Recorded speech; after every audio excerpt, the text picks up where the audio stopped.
Serikat pekerja di sini, yaitu karyawan merasa tidak puas dan yakin bahwa mereka secara individu tidak dapat mempengaruhi perubahan kondisi tersebut. Nah, di sini yang selanjutnya yaitu mayoritas karyawan yakin bahwa kesempatan kolektif akan memperbaiki kondisi yang lebih baik daripada perubahan pekerja. Nah, uh, memang kadang-kadang ya di negara yang ada di dunia, kadang-kadang serikat pekerja juga apa namanya sangat lekat dengan apa namanya dengan kepentingan politik.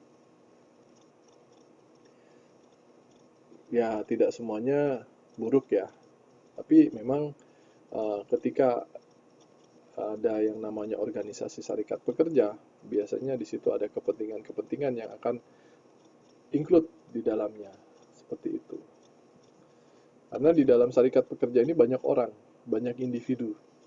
Bisa saja juga banyak organisasi yang bergabung di dalam suatu organisasi yang paling besar, seperti itu. Uh, di sini ada peranan dan fungsi serikat pekerja.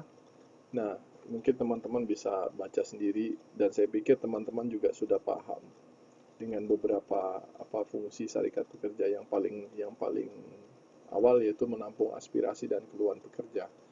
Selanjutnya yaitu menyalurkan aspirasi dan keluhan kepada manajemen atau pengusaha secara langsung atau melalui bipartit.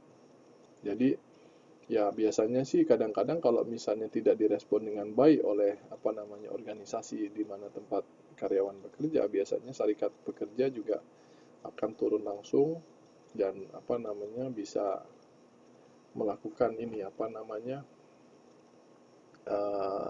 sebagai mediasi untuk menyampaikan aspirasi karyawan tersebut.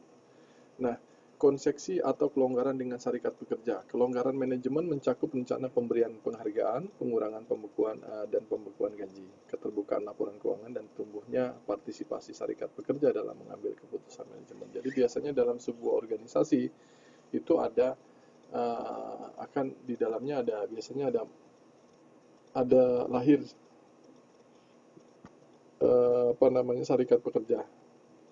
Di dalamnya juga biasanya ada muncul itu. Nah, nanti kalau misalnya ada yang nggak ini, biasanya uh, ya Mbak Sri, kalau misalnya saya menghabiskan waktunya nih ya, ini sedikit lagi.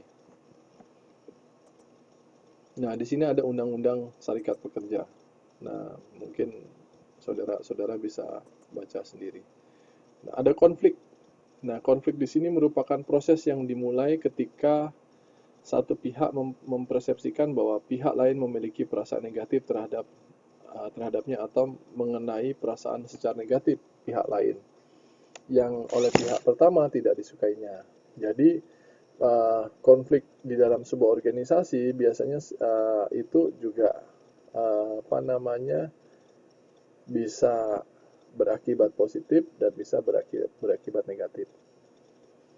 Uh, pada saat nanti teman-teman uh, pada saat teman-teman nanti diberi tanggung jawab sebagai seorang pemimpin, paling tidak nanti akan bertemu dengan yang namanya konflik.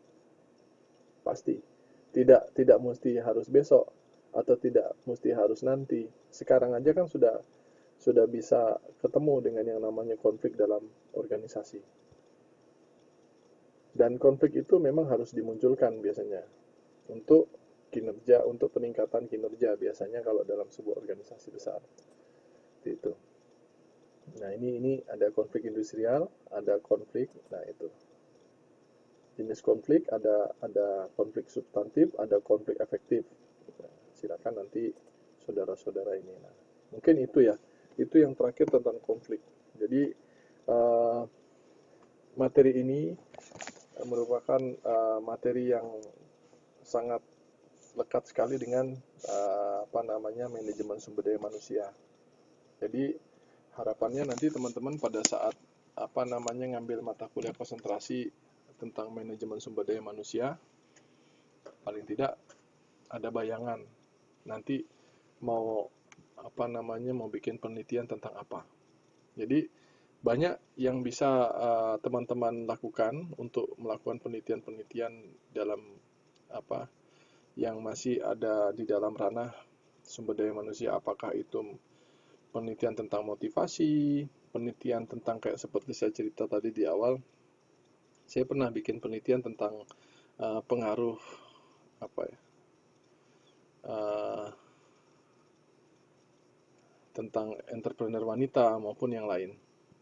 Ya, baik teman-teman, saya pikir karena waktunya sudah habis, jadi mungkin pertemuan pada malam hari ini saya akhiri sampai di sini. Saya ucapkan terima kasih atas kehadiran teman-teman dan partisipasi dari teman-teman sekalian. Kurang lebihnya saya mohon maaf.